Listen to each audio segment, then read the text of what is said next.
went to St. Bridget's Elementary School in the East End of Toronto. From the earliest I can remember, there was the emphasis that you're heading towards university because none of the family had gone to higher education before, beyond high school. So it was a must that I was going to be the first. I started to teach at OISE, which was 1968.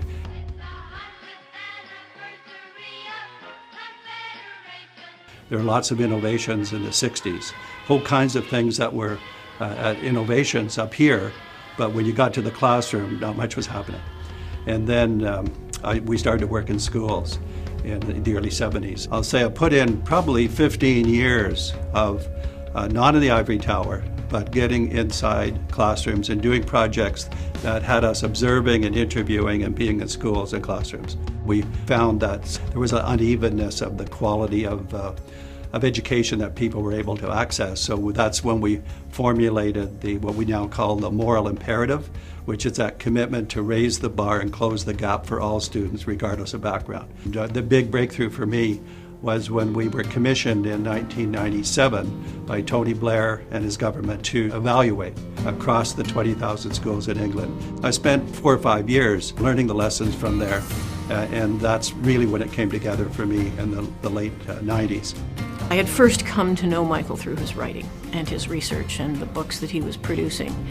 And he has a marvelous intellect and a way of putting those thoughts together in ways that move us forward here in Ontario and around the world.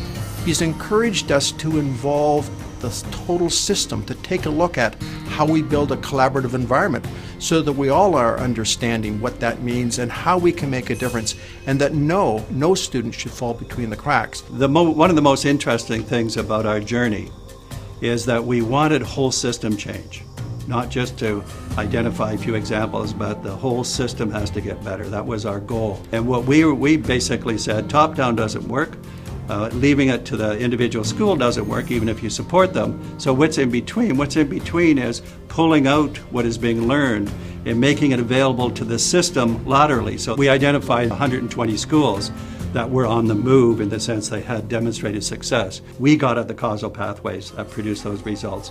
We identified them, we accumulated the knowledge, we kept adding to it. We made it accessible across the 72 districts, the 5,000 schools, and that's how we did it. We built capacity, linked into measurable impact, figured out the causal pathways that produce results, and then spread the good news. He causes people to think about education and teaching and learning and the large system change pieces now in ways that they wouldn't otherwise have thought about. And what Michael has been able to do is take those complexities that resonate in behind and have clarity and understanding as to how we look at that, how we manage it, how we want to enhance the quality of learning, how we want to enhance and take a look at leadership. Michael is a very comprehensive in his approach, and he is also very concrete in how to implement change in a system.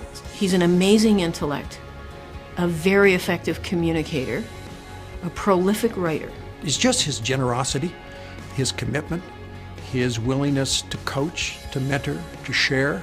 A powerful advocate for students and teachers all around the world. Our success within the system is radiating and will continue to radiate in the next years because it's built in.